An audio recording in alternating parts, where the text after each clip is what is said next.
मेरे प्यारे देशवासियों, नमस्कार। 76वें स्वाधीनता दिवस की पूर्व संध्या पर देश विदेश में रहने वाले सभी भारतीयों को मैं हार्दिक बधाई देती हूँ। इस गौरवपूर्ण अवसर पर आपको संबोधित करते हुए मुझे बहुत खुशी हो रही है। एक स्वाधीन देश के रूप में भारत 75 साल पूरे कर रहा है। 14 अगस्त के दिन को विभाजन विभीषिका स्मृति दिवस के रूप में मनाया जा रहा है। इस स्मृति दिवस को मनाने का उद्देश्य सामाजिक सद्भाव, मानव सशक्तिकरण और एकता को बढ़ावा देना है। 15 अगस्त 1947 के दिन हमने औपनिवेशिक शासन की बेड़ियों को काट दिया था।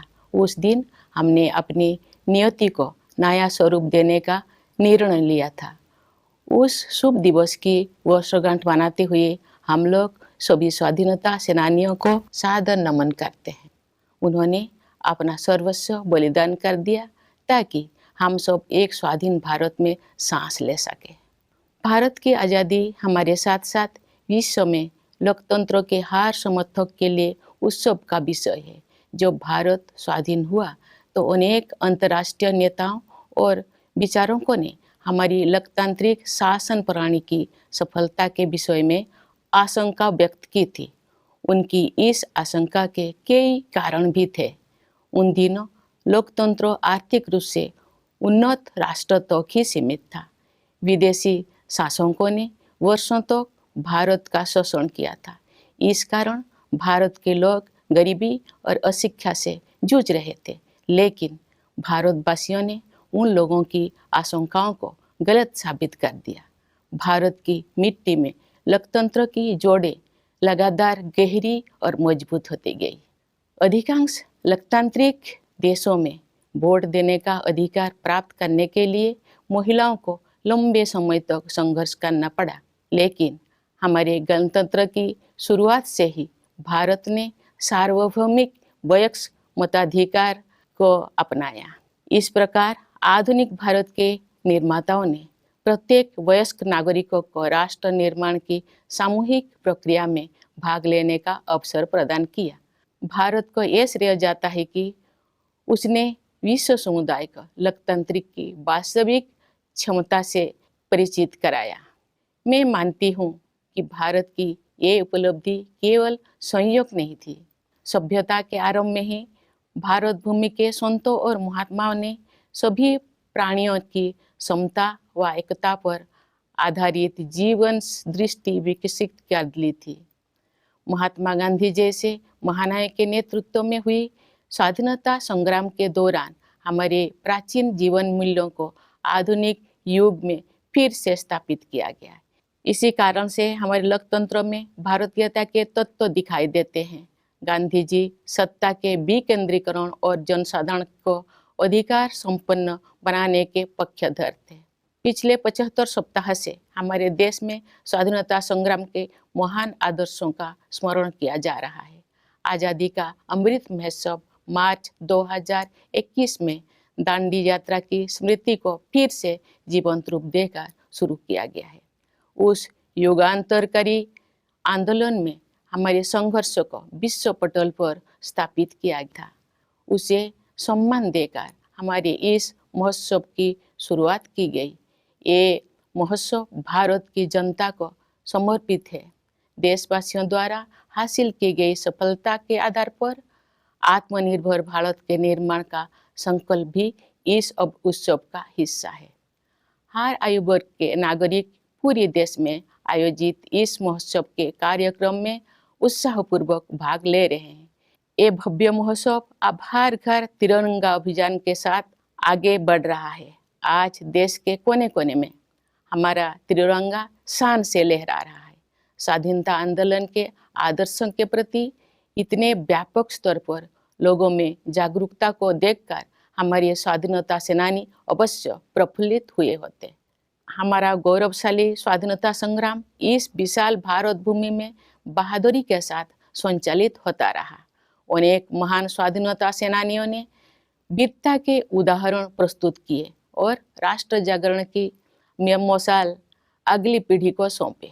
अनेक वीर योद्धाओं तथा उनके संघर्षों, विशेषकर किसानों और आदिवासी समुदाय के वीरों का योगदान एक लंबे समय तक सामूहिक स्मृति से बाहर रहा। पिछले वर्ष से हर 15 नवंबर को जनजातीय गौरव दिवस के रूप में मनाने का सरकार का निर्णय स्वागत योग्य है। हमारे जनजातीय महानायक केवल स्थानीय या क्षेत्रीय प्रतीक नहीं है, बल्कि ये पूरे देश के लिए प्रेरणा का स्रोत है।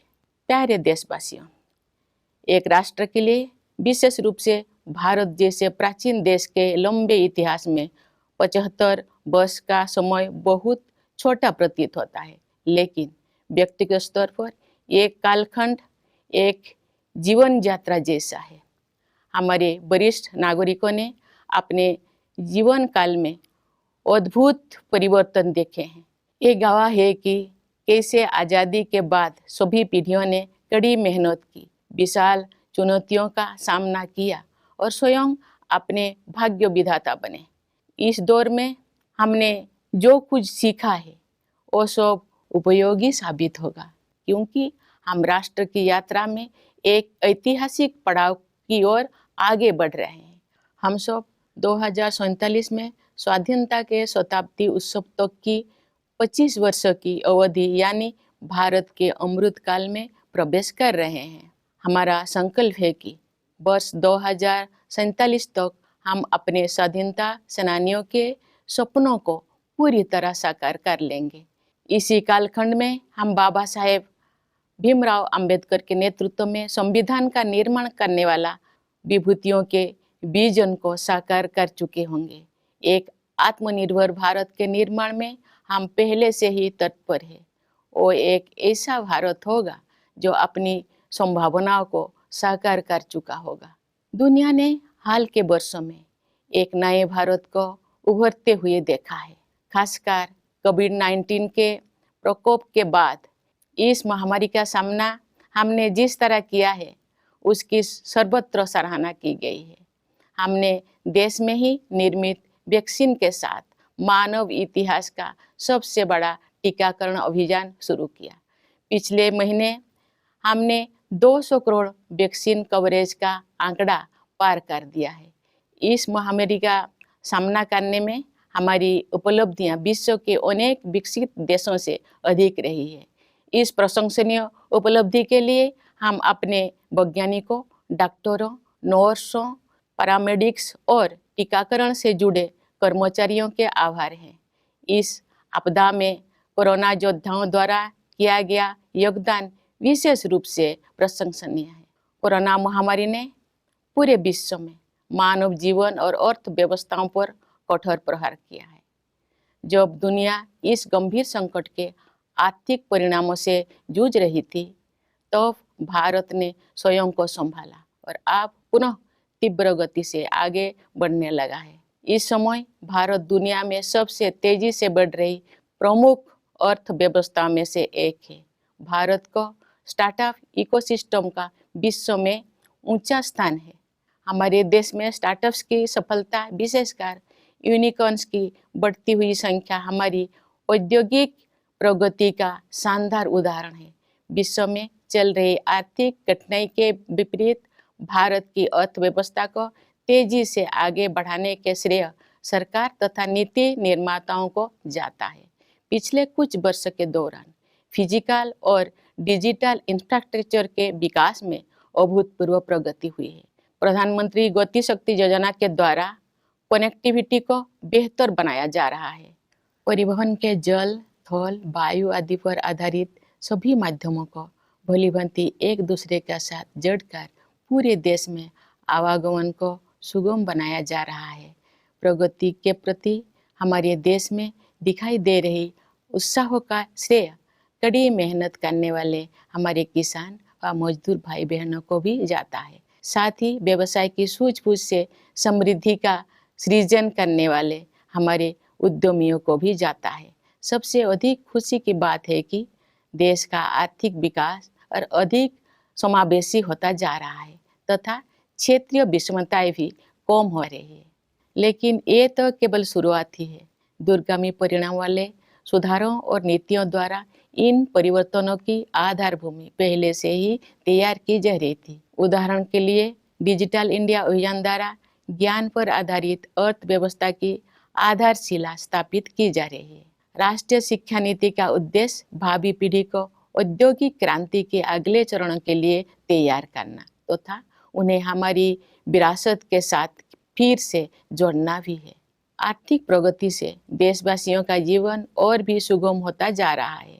आर्थिक सुधारों के साथ साथ जन कल्याण के नए कदम भी उठाया जा रहे हैं। प्रधानमंत्री आवास योजना की सहायता से गरीब के पास स्वयं का घर होना अब एक सपना नहीं रह गया, बल्कि सच्चाई का रूप ले चुका है। इसी तरह जल जीवन मिशन के अंतर्गत हर घर जल योजना पर कार्य चल रहा है। इन उपायों का और उसी तरह के अन्य प्रयासों का उद्देश्य सभी को, विशेषकर गरीबों को, बुनियादी सुविधाएं प्रदान करना है। भारत में आज संवेदनशीलता व करुणा के जीवन मूल्यों को प्रमुखता दी जा रही है। इन जीवन मूल्यों का मुख्य उद्देश्य हमारे वंचित, जरूरतमंदों तथा समाज के हाशिए पर रहने वाले लोगों के कल्याण हेतु कार्य करना है।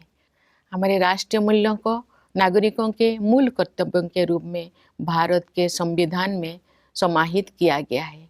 देश के प्रत्येक नागरिक से मेरा अनुरोध है कि वे अपने मूल कर्तव्यों के बारे में जानें, उनका पालन करें, जिससे हमारा राष्ट्र नई ऊंचाइयों को छू सके।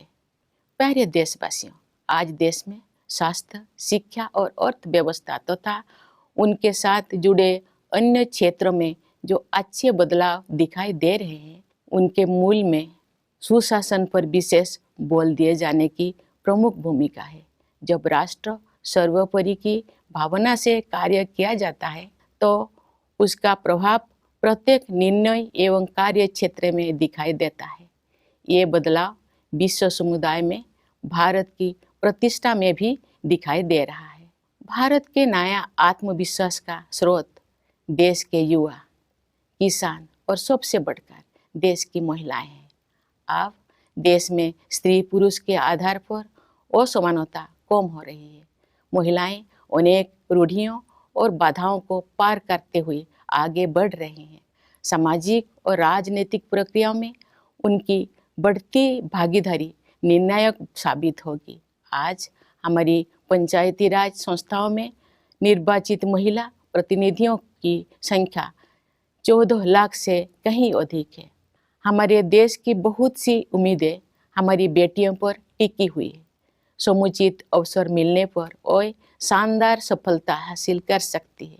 अनेक बेटियों ने हाल ही में संपन्न हुए राष्ट्रमंडल खेलों में देश का गौरव बढ़ाया है। हमारे खिलाड़ी अन्य अंतर्राष्ट्रीय प्रतियोगिताओं में भी देश को गौरवान्वित कर रहे हैं। हमारे बहुत से विजेता समाज के वंचित वर्गों में से आते हैं। हमारी बेटियां फाइटर पायलट से लेकर स्पेस साइंटिस्ट होने तक हर क्षेत्र में अपना परचम लहरा रहे हैं। प्यारे देशवासियों, जब हम स्वाधीनता दिवस मनाते हैं तो वास्तव में हम अपनी भारतीयता का उत्सव मनाते हैं। हमारा भारत अनेक विविधताओं से भरा देश है, परंतु इस विविधता के साथ ही हम सभी में कुछ ना कुछ ऐसा है जो एक समान है। यही समानता हम सभी देशवासियों को एक सूत्र में पिरोती है तथा एक भारत श्रेष्ठ भारत की भावना के साथ आगे बढ़ने के लिए प्रेरित करती है। भारत अपने पहाड़ों, नदियों, झीलों और वनों तथा उन क्षेत्रों में रहने वाले जीव जंतुओं के कारण भी अत्यंत आकर्षक है।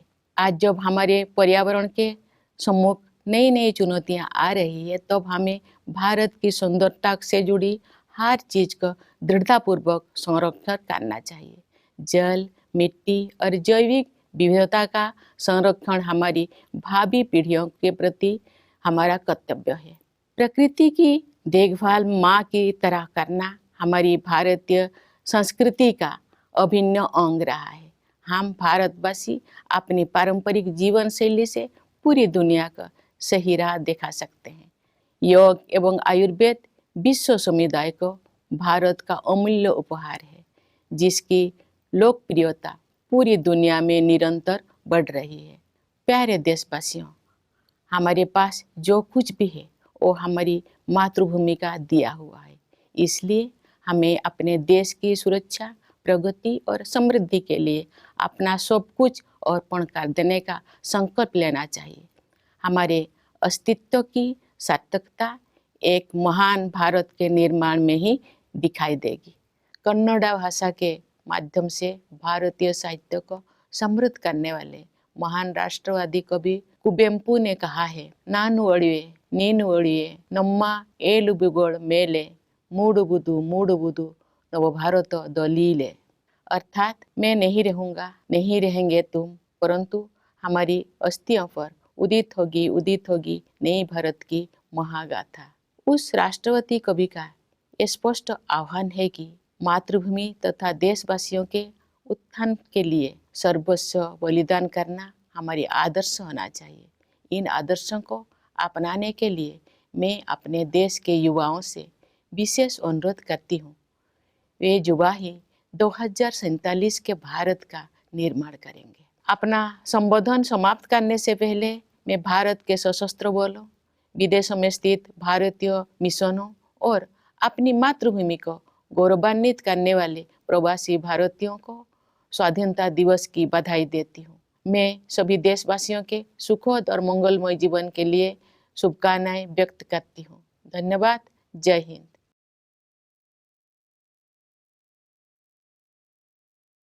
My dear fellow citizens, Namaskar. My heartiest greetings in advance to all Indians living in the country and abroad on the eve of the 76th Independence Day. I am delighted to address you on this momentous occasion. India is completing 75 years as an independent nation. 14 August is observed as Partition Horrors Remembrance Day, so as to promote social harmony, unity, and empowerment of people. Tomorrow marks the day when we had freed ourselves from the shackles of colonial rulers and decided to reshape our destiny. As all of us celebrate the anniversary of that day, we vow to all those men and women who made enormous sacrifices to make it possible for us to live in a free India. It is a cause of celebration not only for all of us, but also for every advocate of democracy around the world. When India won independence, there were many international leaders and experts who were skeptical about the success of democratic form of government in India. They had their reasons to be doubtful. In those days, democracy was limited to economically advanced nations. India, after so many years of exploitation at the hands of foreign rulers, was marred by poverty and illiteracy.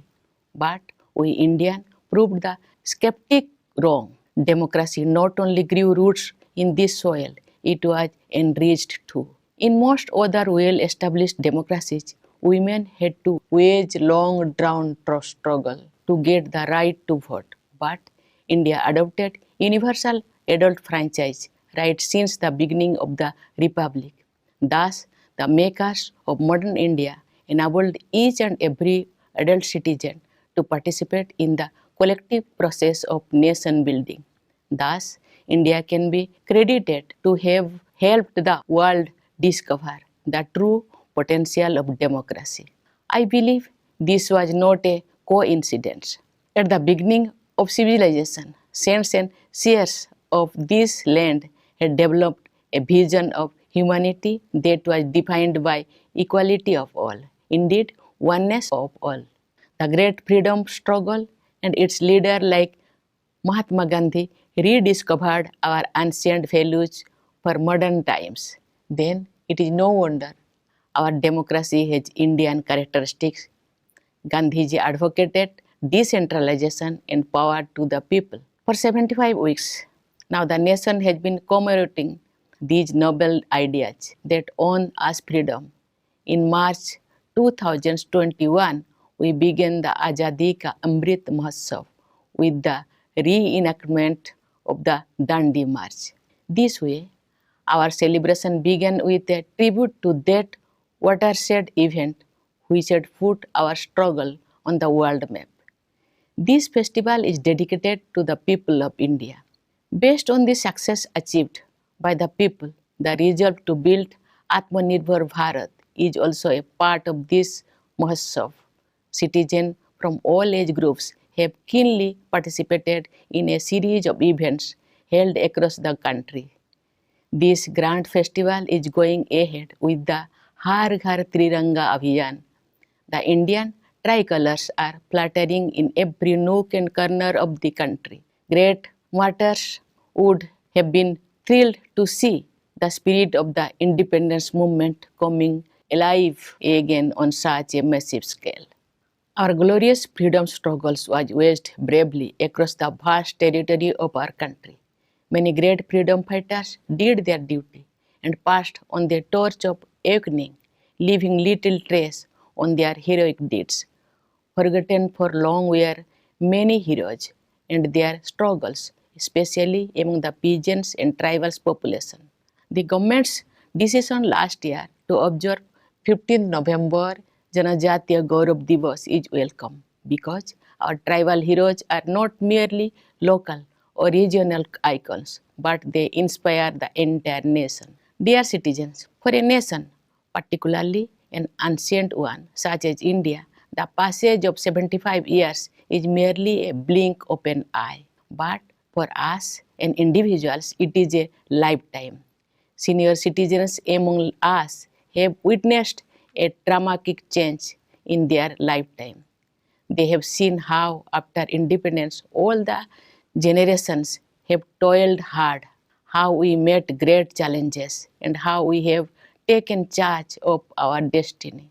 The lessons learned in the process will prove useful as we move towards the next milestone in the journey of the nation, the Amrit Kal, the 25 years to be celebration of the centenary of our independence. By the year 2047, we will have fully realized the dreams of our freedom fighters. We will have given a concrete shape to the vision of those who, led by Baba Saheb Bhimrao Ambedkar, drafted the Constitution. We are already on course to build an Atmanirbhar Bharat, an India that would have realized its true potential. The world has seen a new India rising in recent years, more so after the outbreak of COVID-19. Our response to the pandemic has been appreciated everywhere. We launched the biggest vaccination drive in human history with vaccines manufactured in the country itself.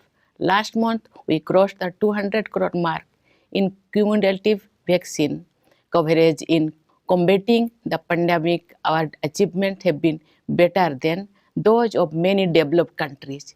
For this feat, we are grateful to our scientists, doctors, nurses, paramedics, and the staff associated with vaccination. The pandemic has uprooted lives and also economies in the entire world. When the world has been battling the economic consequences of the great crisis, India got its act together and is now moving forward. India is among the fastest growing major economies in the world. India's startup ecosystem ranks high in the world. The success of startups in our country, especially the growing number of unicorns, is a shining example of our industrial progress. The government and policymakers deserve credit for beating the global trend and helping the economy flourish.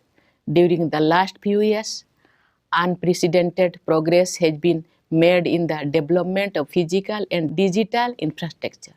Through the Pradhan Mantri Gati Shakti Yojana, all the modes of connectivity based on water, land, air, etc. are being integrated in the whole country to enable seamless transportation across the country. For the vibrancy of growth visible in our country, credit must also be given to workers and farmers whose hard work has made it possible, and entrepreneurs whose business acumen has created wealth. What is all the more heartening is that the growth is becoming more inclusive and regional disparities too are reducing. But this is only the beginning. A series of economic reforms and policy initiatives have been preparing the ground for a long term.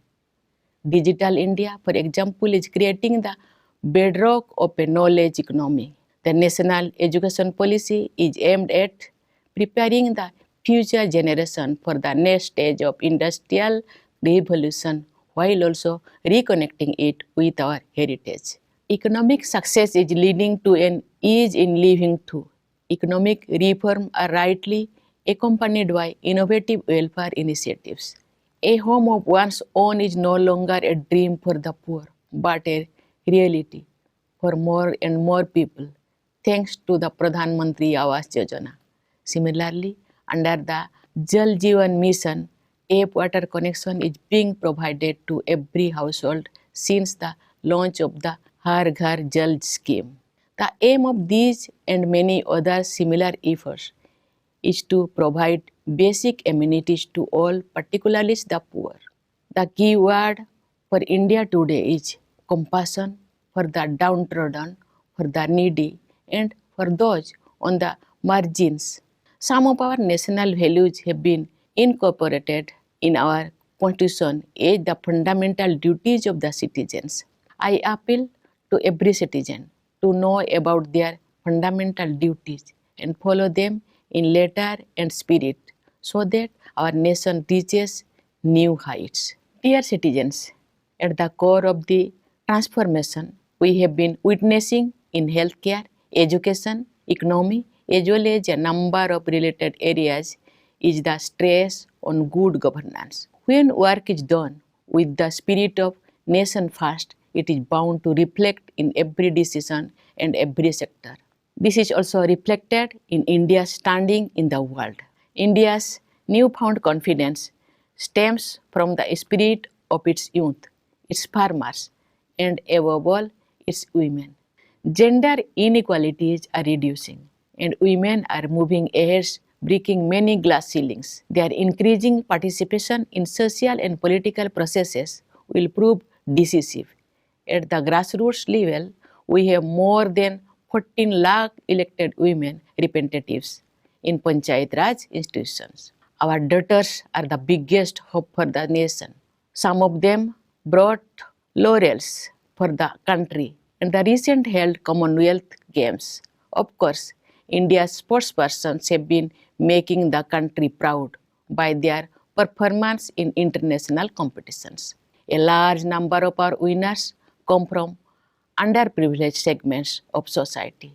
From becoming fighter pilots to space scientists, our daughters are scaling great heights. Dear citizens, in celebrating Independence Day, we are celebrating our Bharatiyata. Our country is full of diversity. But at the same time, we all have something in common. It is this common thread which binds all of us together and inspire us to work together with the spirit of Ek Bharat Shrestha Bharat. India is a very beautiful country, also because of its mountains, rivers, lakes, and forests, and the animals and birds that live in such landscape. When the environment is facing new challenges, we must remain determined to preserve all that makes India beautiful. Conserving water, soil, and biodiversity is our duty towards our children. Caring for Mother Nature has been part and parcel of Indian culture. With our traditional lifestyle, we Indians can show the way to the rest of the world. Yoga and Ayurveda are India's invaluable gift to the world. Their popularity is on the rise all over the globe. Dear fellow citizens, our beloved country has given us everything we have in our life. We should pledge to give everything we can for the sake of safety, security, progress, and prosperity of our country. Our existence will become meaningful only in building a glorious India. The great nationalist poet Kubhempu, who enriched Indian literature through Kannada language had written, Nannu ಒಡಿವೆ ನಿನ್ನು ಒಡಿವೆ ನಮ್ಮ ಏಳುವೆಗಳ ಮೇಲೆ ಮೂಡುವುದು ಮೂಡುವುದು ನವ ಭಾರತದ ಲೀಲೆ, which means I will pass, so will you, but on our bones will arise the great tale of a new India. This is a clarion call of the nationalist poet for making total sacrifice for the motherland and upliftment of fellow citizens. To follow these ideals is my special appeals to the youth of the country who are going to build the India of 2047. Before I conclude, I would like to extend Independence Day greetings to the armed forces, to the members of Indian missions abroad, and to the Indian diaspora who continue to make their motherland proud. My best wishes to all of you. Thank you.